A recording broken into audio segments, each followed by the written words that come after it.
Ku izina ry'Imana Data na Mwana na Roho Mutagatifu, Nyagasani Yezu nabane namwe. Turi ku wa kabiri w'icyumweru cya gatandatu cya Pasika. Tuzirikane Ivanjiri ntagatifu.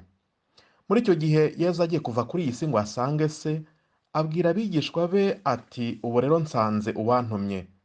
None muri mwe ntawe umbaza ati ugiye he? Ubwo mbabwiye ibyo, umutima wanyu wuzuye ishavu.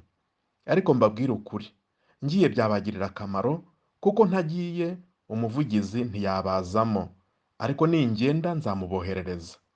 Kandi namara kuza, azereka ab'isi aho icyaha cyabo kiri n'aho ubutungane buri, n'urubanza uko ruteye. Azabereka icyaha cyabo, kuko batanyemeye. Azabereka aho ubutungane buri, kuko ngiye kwa Data, kandi mukaba mutakimbonye. Azabereka uko urubanza ruteye, kuko umutware w'iyi si yaciriwe urubanza. Iyo ni Ivanjiri ntagatifu.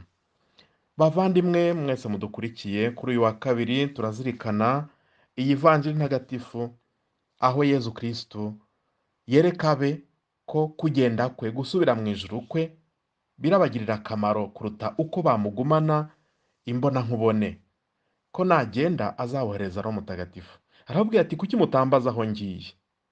Kuki mutambaza aho ngiye? Mu yandi magambo, ni nk'aho yababwiye ati, kuki mudatewe ishema nuko kamere muntu mfite nsangiye namwe, ko iyo kamere muntu igiye kwakirwa mu ijuru mu Mana Data na Roho Mutagatifu.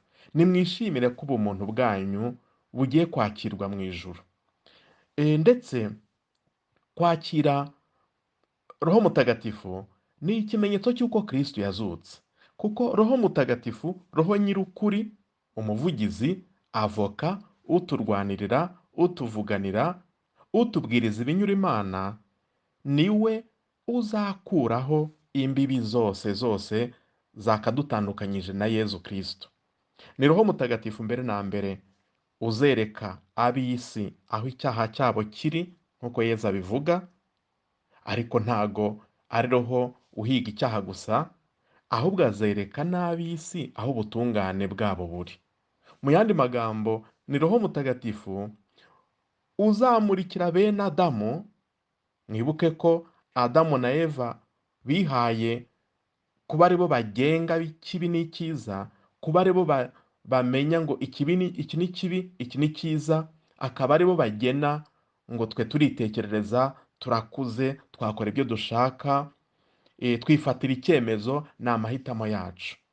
Mu gihe Roho Mutagatifu ari we wenyine utubwiriza ibinyura Imana, akatubwira ati, iki ni cyiza nimukizirikeho, iki ni kibi nimukirinde, nimucyamagane, mukigendere kure. Ni Roho Mutagatifu uzayobora Adamu na Eva bashya, ni ukuvuga muntu mushya wabatijwe, wazutse muri Kristo, ari bo twebwe. Niwe uzatwereka aho ubutungane buri, kandi akaduha imbaraga zo kwirinda icyaha, ikibi. Undi mumaro wa Roho Mutagatifu ni uko niwe uzatwereka urubanza uko ruteye. Kandi urubanza turaruzi. Tuzi ko urubanza ari ukutemera umwana w'Imana. Ngo Imana yakunze abantu cyane, igeza aho iboherereza umwana wayo w'ikinege Yezu Kristo, kugira ngo umwemera wese ntazacibwe, ahubwo azamukeshe ubugingo bw'iteka. Uwemera umwana w'Imana Yezu Kristo, uwo ntacirwa urubanza, waba yatsinze rwose.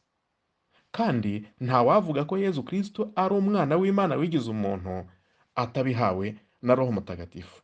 Ni Roho Mutagatifu uzatuvuganira, niwe uzaduha gutsinda urubanza, niwe uduha ukwemera gushyitse.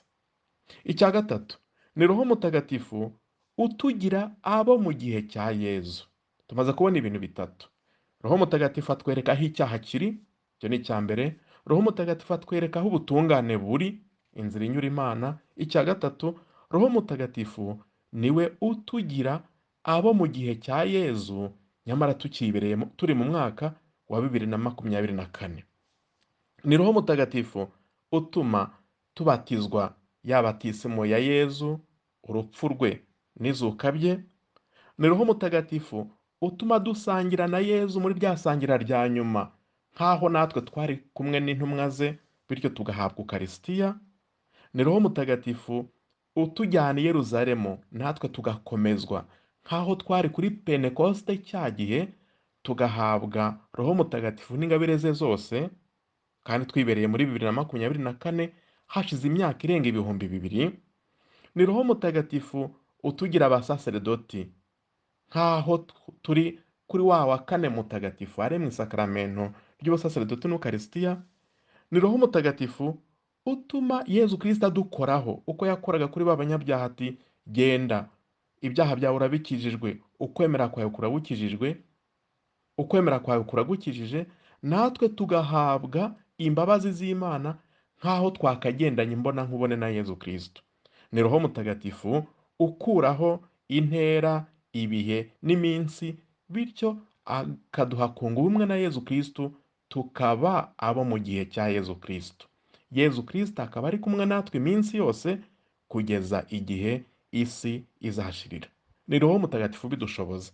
Nta roho mutagatifu Yezu Kristo yaguma uwo muri icyo gihe cya kera, natwe tukaba abubu, tukaba ababuramana. Ni roho mutagatifu uduhuza na Yezu, akatujyana mu bumana bwa Yezu Kristo, kandi natwe akatugira abana b'Imana. Ni roho mutagatifu udukiza icyaha. Ni roho mutagatifu utumurikira. Ni roho mutagatifu uduha kuryoherwa n'iby'ijuru. Ni roho mutagatifu uduha guhitamo icyiza, ikibi tukagihungira kure. Roho mutagatifu kandi niwe uduha gusubiza icyubahiro Yezu Kristo, bityo akaba akivugwa kandi akaba avugwa iteka ryose. Uwo roho mutagatifu natwiyoborere, kandi gusubira mu ijuru kwa Yezu bidufitiye akamaro, kuko ubumuntu bwacu buba bugeze mu ijuru. Yezu ntasubira mu ijuru yihunjije ari ukwihunza ubutindi n'ubukene bw'iyi si, ahubwo abagira ngo ubumuntu bwacu, kamere muntu ye isa n'iyacu, nta na kimwe twitandukanyijeho uretse icyaha, iyo kamere muntu ye yakujijwe yazutse igere mu ijuru. Bityo tube dufiteyo nka ambasaderi, nk'uduhagarariye kubw'ubumuntu bwacu bwakujijwe. Kandi nanone kujya mu ijuru kwe bituzanira izindi nyungu, kuko duhabwa roho mutagatifu uduha kuba abo mu gihe cya Yezu iteka ryose. Nyagasani Yezu nabane namwe umunsi mwiza.